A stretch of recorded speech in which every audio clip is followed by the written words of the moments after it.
What's going on here? Okay, so Ian, is Thomas Lopez staying up here? This is the father and son who own this ranch house in the New Mexico desert, miles from anywhere. Police believe a murderer is hiding inside their home. Thomas Lopez, a man who, days earlier, beat his girlfriend to death. Oh my god. Do you know where he might be staying at or anything? But what makes this interesting is that the son is in fact hiding this man, and the father is about to find out that his son is protecting a murderer inside the vents of his own home. They said he might be in Damn. the vent. Thomas, talk to me, man. I know you're down there. We don't come over here for simple stuff. Yeah. So what's up? She's dead. Doesn't care, he knows.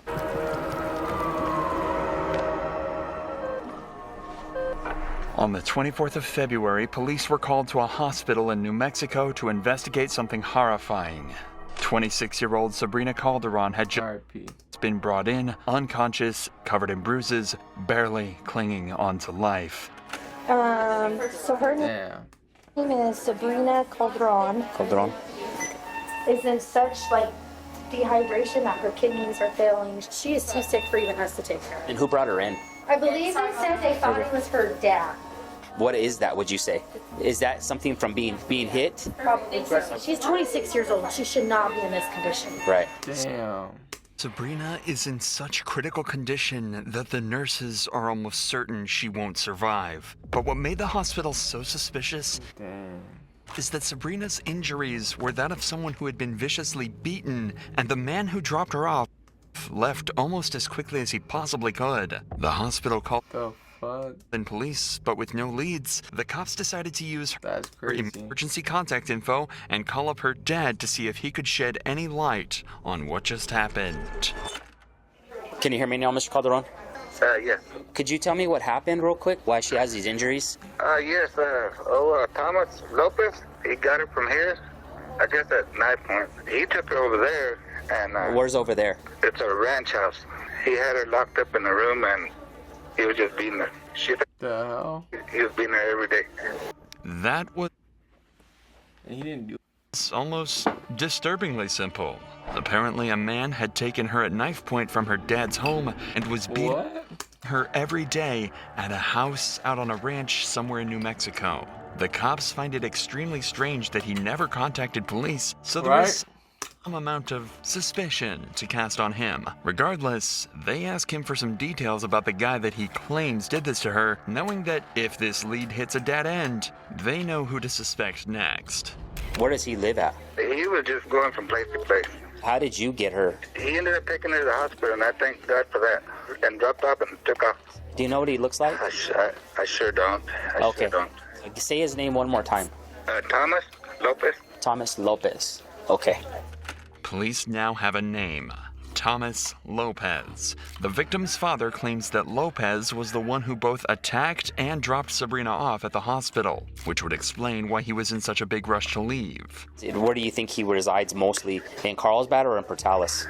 I mean, he's just staying wherever he could, I guess. It seems like Thomas is going to be extremely difficult to track down. The cops don't have a description of him, he has a common name, and constantly jumps from place to place without a known address. If this guy had gone on the run, it could be weeks before they managed to find him. But that's when everything changed. Sabrina briefly woke up and found the strength to confirm that it was indeed Thomas that had done all this to her, and she managed to give police the address of the ranch her father mentioned. And all before taking her final breath and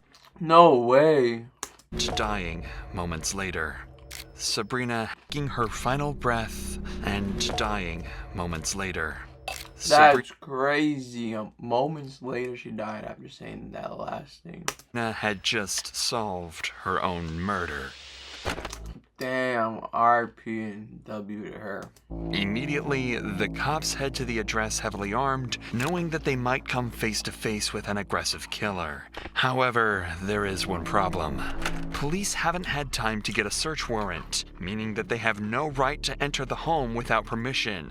That means they're stuck outside, knowing that just feet away, a brutal murderer could be hiding.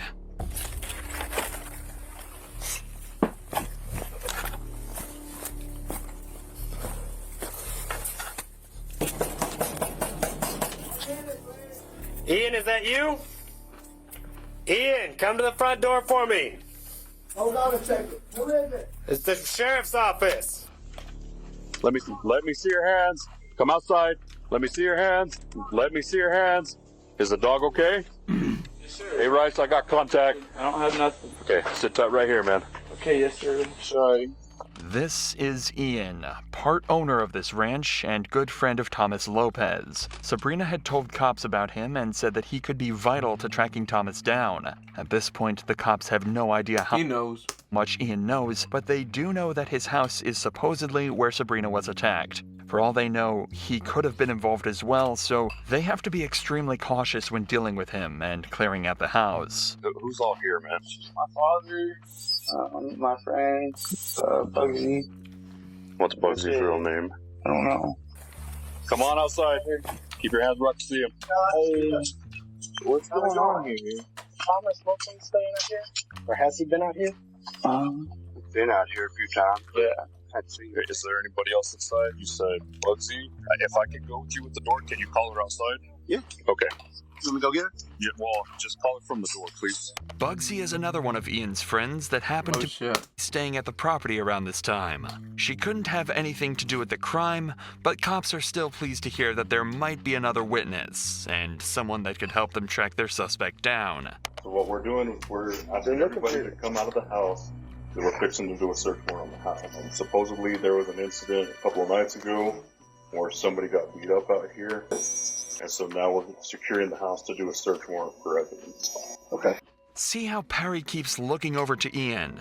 It's almost like he knows something is wrong. Because this isn't the first time that Ian's brought criminals over to this house. Something police would later bring up. With that said, Perry obviously doesn't want to give his own son up to the police, so he decides to stay quiet.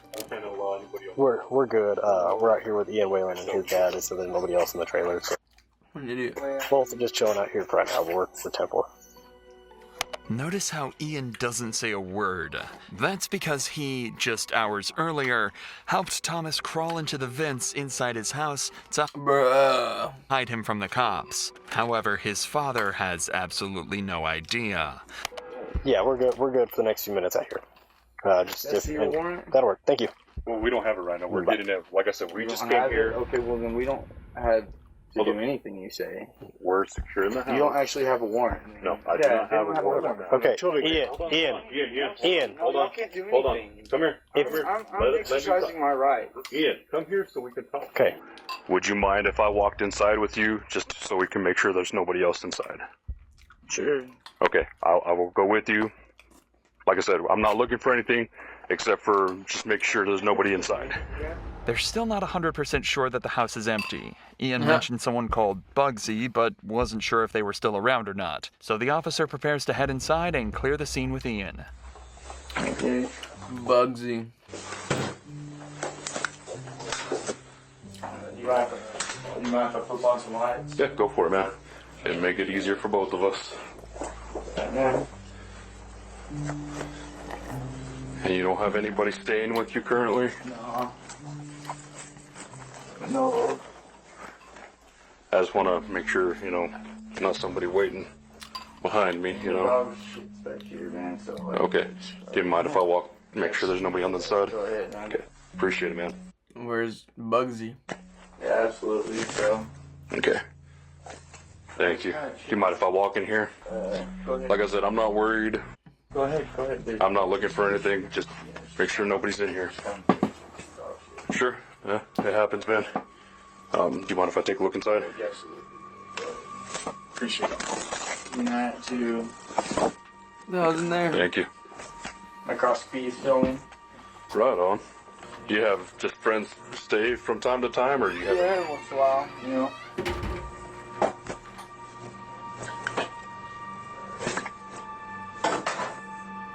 Hey. Hey. Alright, sorry, my bad. Hey, I'm right here. Okay, come back here. What? You under the covers. Let me see your hands. What's up?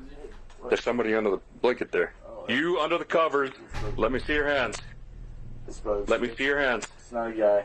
But you see it's not a guy. Okay. Alright. Mind coming with us, ma'am? You're looking for a guy. Okay. No, she's fine. You're looking for a dude. We're not looking for her, but we do, ma'am, need to ask that you come outside with us. Clearly, Bugsy isn't the person they're looking for, but she would turn out to be extremely useful to the case down the line. She's been staying at the house recently, so the cops keep her around thinking she might have seen something Ian didn't. The officer then clears the rest of the house and finds it to be totally empty. In the meantime, the officer outside catches Perry up on everything that's been going on at the house lately and what they plan to do in the search. Ian clears the rest of the house. The cops keep her around to be extremely useful to the case down the line. She's been staying at the house recently, so the cops keep her around thinking she might have seen something Ian didn't. The officer then clears the rest of the house and finds it to be totally empty. In the meantime, the officer outside catches Perry up on everything that's been going on at the house lately and what they plan to do in the search. So you're referring to this Thomas girl, aren't you? Yes. Yeah. Thomas has gotten himself into some pretty heavy at this point, so. He's got himself into the deep shit. Yeah, deep doo-doo. What I've seen of it, I don't care for the. Got himself some deep doo-doo. Okay. Keep this between me and you. Uh-oh. Uh-oh. I'm here trying to make shit right, and I apologize for my son. You know what? No, it happens. What's up? Okay. She's not a dude. Okay. She's not a dude. That's obviously not the guy we're looking for. So. Mr. Whalen? Yes. So they're finding where they are right now, but what it's sounding like is the investigators are wanting to do the entire property. Damn. Covered in the search warrant. Damn. So. What does that mean? Well, meaning the car's gonna have to stay here. Okay. They're okay in there for now, but they are asking the entire property. Yes, the whole shit. Go through the barns. Yes, sir. That's what it's sounding like. We could probably go do that right now. Well, the well house is locked up and the barn's unlocked.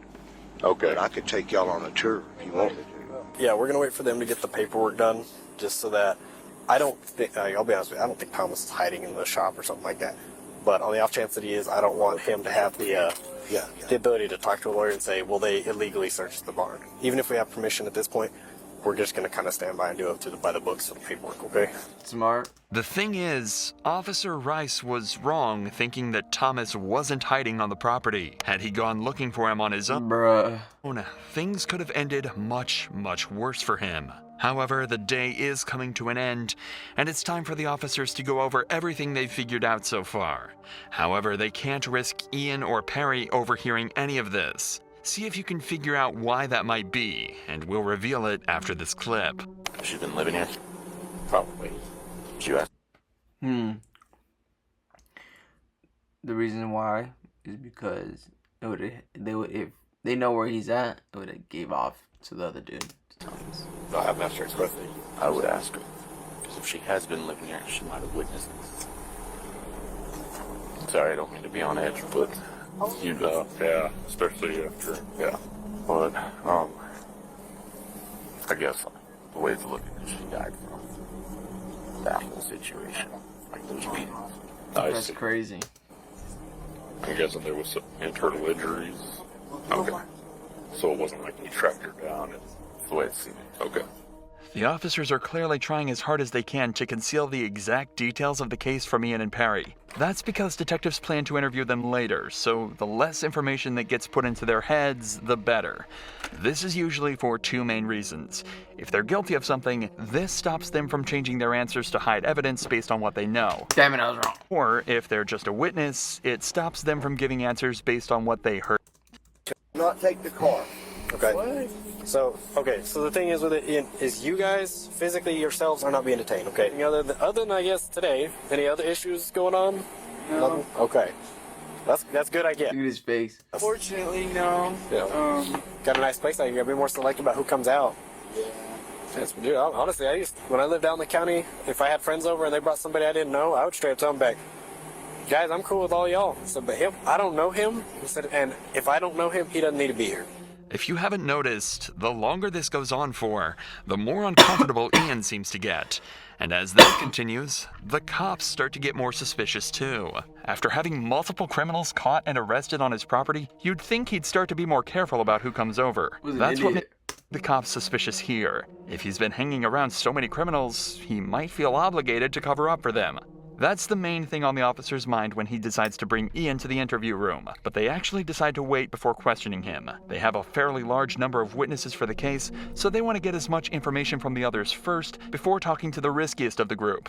Ideally, they'll get information that could help catch Ian in a lie and force him into telling the truth. So they start by questioning his father, Perry, the owner of the property. Too many people coming and going. I'm getting sick of this shit. So you were in your room, they had been there a couple of days. You heard her getting slapped. You knew she was getting slapped by the way she was sounding. You peeked out. Ian was telling her, hey, y'all need to calm and quit, or whatever he said. The girl outside, this Elizabeth chick, and some other guy gave the girl that was being slapped after she said, y'all need to help me. But that, apparently, this is two different women. See, I thought the girl that got beat up was not this girl. I don't know. I'll stay back in my room. But you saw a woman getting beat. And he didn't do anything. It was her. She was already in Carlsbad, right? Is it time? She just barely got in Carlsbad, probably Friday. It seems that Perry absolutely heard Thomas attacking at least one woman, but wasn't able to confirm who it was. He backs up Ian's propensity to let anyone and everyone over to the house and tells the cops that it was bound to end up badly eventually. If Perry can identify the girl that he saw Thomas hitting, though, it could be a massive help for the cops, as it would mean all the evidence lines up and they can begin their search for him immediately. Suppose we just got you got the faces mixed up? Because you don't seem sure, but you knew it was a woman. I thought there's two. There is, Thomas did beat up another girl that he has warrants out for his arrest now, too. That's why he's running. Bruh. Does he beat up every woman he comes in contact with? Dude's a fucking asshole. See, I thought we was talking about another woman. I knew of this chick, the picture he showed me. I knew of her going to the ER. That's crazy. But the chick that I heard through the wall saying, y'all gotta help me, was not her. Perry is saying that he had heard Thomas beating a girl up, but that it was a completely different girl to the one that they were looking for. So now, there was even more reason to catch him as soon as possible. A serial abuser. It seems like this wasn't an isolated incident at all. Maybe I'm confused. Because, okay, once she went to the ER, she never went back to the house, right? Okay. I'm thinking of another chick. Oh, that dude gets fucked up in prison. Does that make sense? No. But we'll figure it out. I'm sorry, man. That's all right. What are you This whole thing is just confusing for me. What the fuck? I need to be more involved, I know. What's wrong with you? With who comes and goes, but, you know, he thinks he's a grown-ass man now. And Ian's gonna have to start putting his foot down about who stays at the house. Plain and simple. Well, we need to get this fucker, man. Perry unfortunately didn't have much else to add, so now they turn their attention to Bugsy, their surprise witness who might just have the answers they're looking for. Okay, because you might have seen or heard something that happened out there at Ian's house a couple of days ago. Honestly, I just got there today to do some laundry, so I have. Well, Ian says you were out there a couple of days ago whenever this incident happened. Dumb bitch. Okay. Okay. Do you know Thomas? The guy that's always out there with Ian and all them guys? I mean, I've seen him a few times out there, yeah. I mean, even if I was there, I didn't see none of that. Did you hear any of it? I didn't. At first glance, it seems She's like lying. Bugsy might not be as much help as they anticipated. But things can change quite quickly when a witness is told just how serious the situation is. That's why the officer decides to let her in on what happened to Sabrina and see if that jogs her memory at all.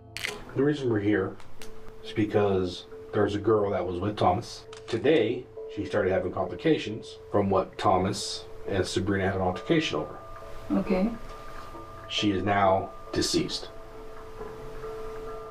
Unfortunately for the cops, this didn't change the fact that Bugsy hadn't seen anything at the house. However, she was able to give them one piece of information that could end up proving infinitely more useful than what they were hoping for initially.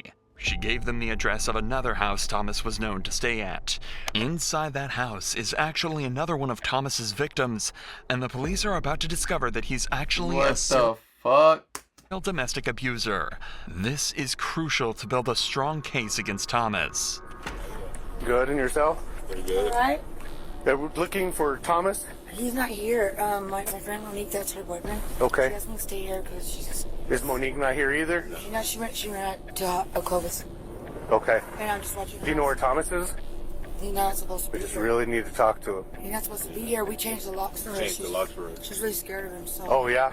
Yes, we changed the locks for her. Okay. She doesn't have a phone here. Was she battered a while back? Yes. Is that what that... Do you mind if Damn. you just make sure he's not in the house? That's fine. You know. What's that? I'm her friend. But nobody else is in this house? Yeah. The only thing is that she called me, said she was scared of him. Uh-huh. My boyfriend changed out the locks for her. He took her phone. Oh, he took her phone? When you're saying her, who are you talking about? Money. She hasn't been here all day. I came to stay here for her. But she still lives here? Yes. She has That's crazy. contact with him that you would know of? She pretty much had nothing to do with him? How long ago was their incident that happened? That was yesterday. But she called me and told me to come change out her locks because she's scared of me. It turns out this is the home of the other girl that Thomas had reportedly been beating, which, if anything, is worrying the cops even more. Since we know he's not limiting his violence to one girl, it would make sense if he's hiding out here waiting for this girl to come back home. The homeowner, however, is telling the cops that he's not here and she's not seen him for days. Is she working or where is she at? She just got a rehab. And so she went to Clovis with her daughter. Oh, I mean, I guess that's what I mean. So it was about 7:30 yesterday. Does he have any friends around here that we know of? That he hangs out with? Family? Of him because she's my friend. Uh-huh. But I know she don't have nobody who terrorizes her. Do you think he still has her phone? Oh, he does. Get that number. He does have her phone. The officers continued to search every room in the house as well as the attic, but weren't able to find him anywhere. According to everyone they talked to, Thomas had gone off the grid and was nowhere to be seen. But there was still one person they hadn't talked to. The one person that they knew was acting strange from the very beginning. Ian Whalen. If anyone was going to know where he was, it was going to be Ian. So later that night, they brought him into the interrogation room for hopefully the last interview that they need in this case. Their cameras are down, so I'm using this thing, okay? Okay. I'll explain to you why we're here talking. You're not in any kind of trouble, okay? You're not in any trouble. You have any idea why you might be down here? Well, yes. About what? Because of the fight or whatever, I guess, that Thomas had. Right? Do you know anything else about it? No. Remember, Ian hasn't been told any details of what actually happened yet. He doesn't know that Thomas killed Sabrina, or even that there was a physical exchange. But that's all about to change in just a few moments. Tom, let's talk about Thomas Lopez. When's the last time you seen him? It's been about like a day or so. A day or so? What about his girlfriend Sabrina? About a day or so. Okay. What happened between Sabrina and Thomas? I just like heard an altercation. I didn't like see anything. I just heard them screaming at each other enough to where it alarmed me. Were they inside your house when they did that? Yeah. When they were screaming? Mm. Okay. Was there anything physical going on, or just screaming? Did you see anything physical? Did you hear anything physical? Did you hear her yelling stop or him stop or anything? Mm. No? So whenever you heard screaming and stuff, where were they at? Like, I guess it would be like down towards the kitchen area. I don't know, I heard them yelling and whatnot, and I went out there and I was like, hey man, are y'all okay? And they were just like, yeah man, fine, you know. And what did she say? Nothing. It's clear Ian was around when the fight happened, but it seems like he didn't realize how bad things had actually gotten. Apparently Sabrina was actually crying when he went to talk to them, but he just figured it wasn't his business and went back to sleep in his room. Do you know what the fight was about? I don't. Fuck. And honestly, I've got so much stuff of my own crap, like... Okay, when's the last time you heard from Sabrina? I don't know Sabrina.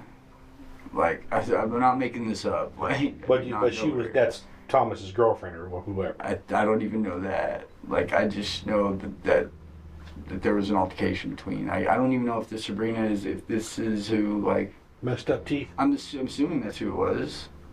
So that day that whenever we went out there, was it the same chick?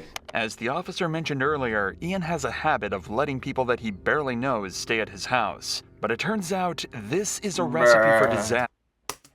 Since people know he likely won't get involved in their business, they see this property as an area out in the middle of nowhere where they can do whatever they want with no eyes on them at all. Initially, this only resulted in smaller crimes, robbery or drug possession. But this time, it turned into something much more serious, and Ian is now about to find out exactly what happened. Do you know why I'm here?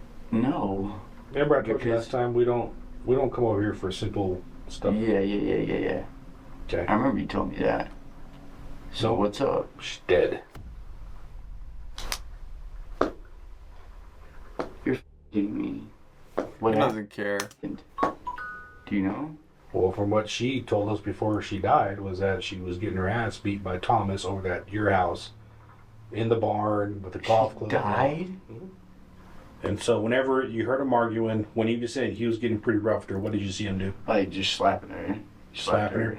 Well, I'm just trying to figure out what happened. And first of all, I'm telling you, if he was in your house, you didn't know, so we can get him. From the very beginning, cops figured he knew a little more than he was letting on.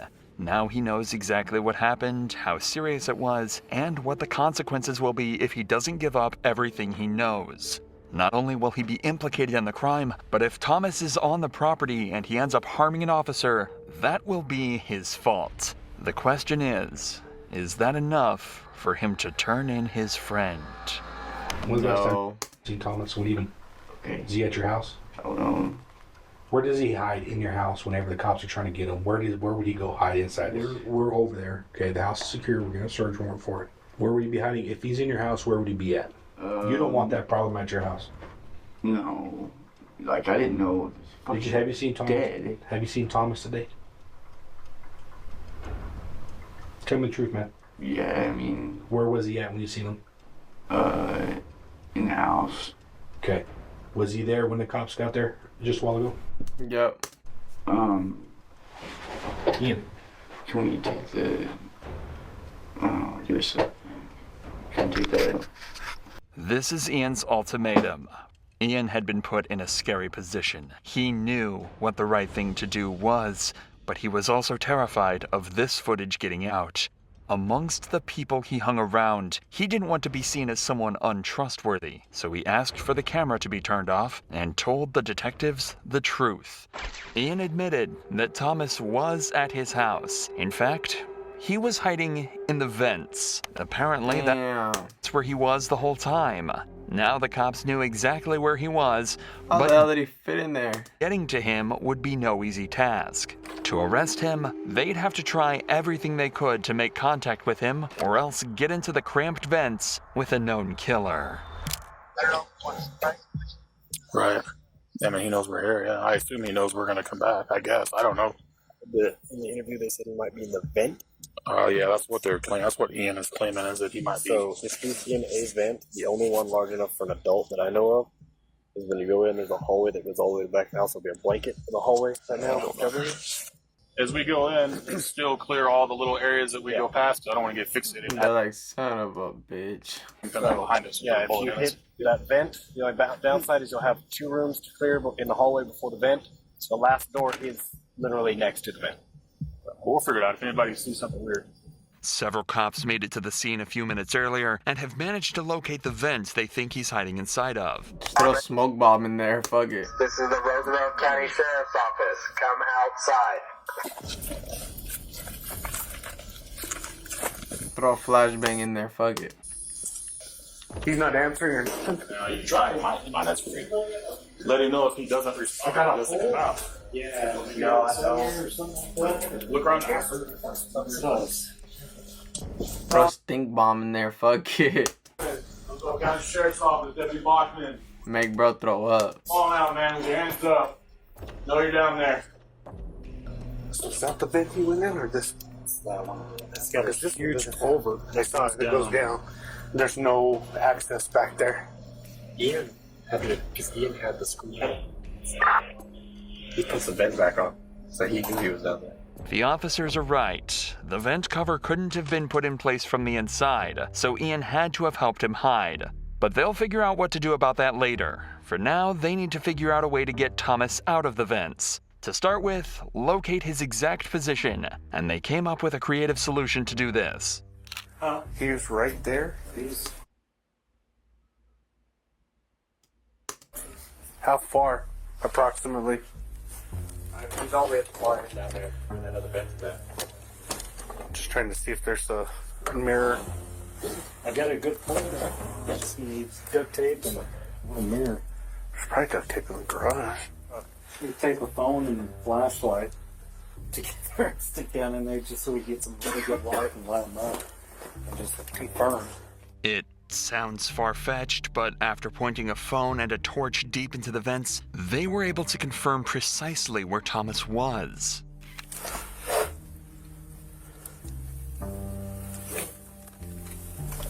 It looks like you can see the back of his neck, the jacket.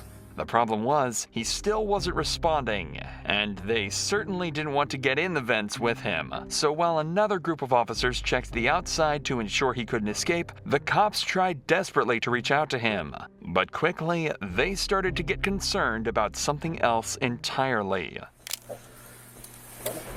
Thomas, if you can hear me, man, answer. Hey, bro, I know you're good down there. We saw you in the pictures. Answer me. Just let me know you're okay, man. Are you okay down there? Yeah, no movement. No, that's not at your door. Like you would think that he'd shuffle a little bit. I haven't heard him. Well, it looks like he moved since. Yeah, but like no noise, nothing. Oh. Señor López, estoy invitado a la oficina de sheriff. Estoy abajo de arreste. Necesitas levántese ahorita.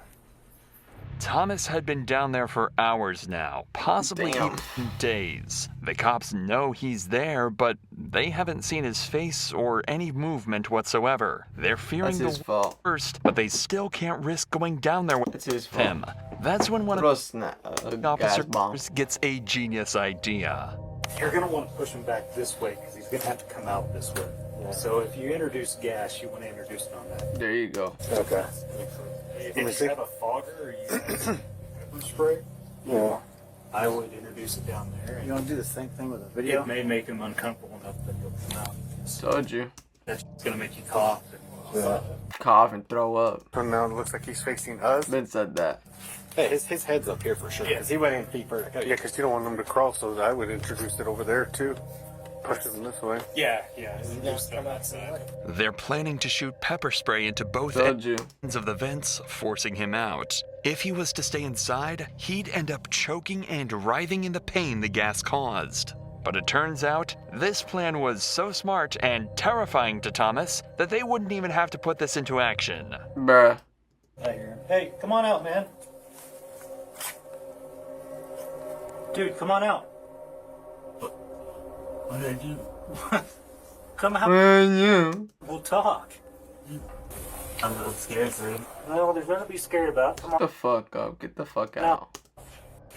I've been beat up by the cops before. I understand, but I don't give a fuck. But he's gonna hurt you. I just need you to come out slow. Something to eat? Yep, we'll get you something to eat. Go. We'll get you some. Good night. She's gonna be so be fine. Got some dirt on there. You want to take the hood off so you should go? The concept of being stuck in the vents with the pepper spray was just too much to Thomas. With some convincing, they were able to get him out. The ideas and tactics used in this extraction were far from textbook, but they were incredibly smart. Now they just had one more job to do. Interrogate Thomas and finally figure out the truth. Preferably English, and we'll stick with English. So listen to me. Court of law. Well, what we are here for is... Fuck that guy. And has pointed the finger to go with, though, notably without her victim herself. But that doesn't mean he's not going to try and defend himself. Notably, without the presence of a lawyer. The story he chooses to go with, though, isn't the most convincing. Fuck that guy. Okay, we talked to Sabrina. Okay, she told us what happened to her. Okay, I need you to be honest with me and tell me the truth. Okay, were y'all guys fighting that night? It was just an argument, that's all it was. We weren't fighting. We didn't get physical. How many times did she hit you? I don't want her to get in trouble, sir. Okay, how many times did you hit her? I didn't hit her, sir. We just bumping each other, like, you know what I mean? Did you shove her down the steps for her to cause those injuries? I want to show her. That's my kid's mom, but... Y'all guys have a kid together? I don't want to hurt her. So tell me. He's lying. What happened in that bar? That's when she fell. And sir, we went back there and argued because we didn't want to be arguing in that house. I didn't want to get thrown out because I don't have nowhere to live. But. Apparently, they went out to the barn because they didn't want to argue in the house, and Sabrina slipped and fell down some steps, causing all of her injuries. You guys are arguing, okay? And it did get physical, but you didn't want to tell me what happened, right? Is that what you're telling me? It got physical, but you didn't want to tell me what happened? No, so we just kind of like we got in each other's face about it. Was that the same night you took her to the hospital? I mean, it was ongoing for like a couple of days. So you guys were just like basically arguing for 2 days? Pretty much. What was the pushing and shoving? I don't want to say pushing and shoving. We just kind of the chest bump or whatever you want. Yeah, when was that? Went out of there. The worst they did was get into each other's snotty The bomb what happened there and the steps. No way. You fall down the stairs. With her barn and why Sabrina got such horrific injuries. This is why it's so important that detectives keep as much of the evidence as possible secret. He's constructed a story that technically covers up all the evidence that he thinks exists, and while it's not comprehensive, it would definitely make proving his guilt in a courtroom slightly harder. But it doesn't explain a huge number of other things, like how the injuries were sustained by a golf club or the drugs Sabrina said he injected her with. Both what the fuck? Things he doesn't know the cops know about. And in fact, he was never able to explain these other things away. There was simply too much evidence for Thomas to deal with, and he chose to plead guilty at his trial. Nurses from the hospital told the jury that Thomas had initially told them she'd fallen down the stairs too, but Sabrina times with his to a chance, she said this had been held counts, and he was convicted of murder, kidnapping, and resisting an officer.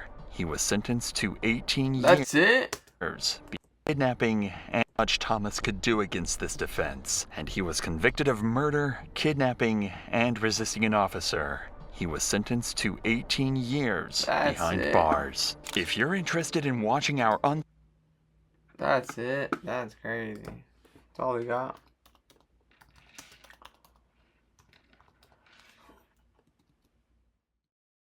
Bye, have a great time.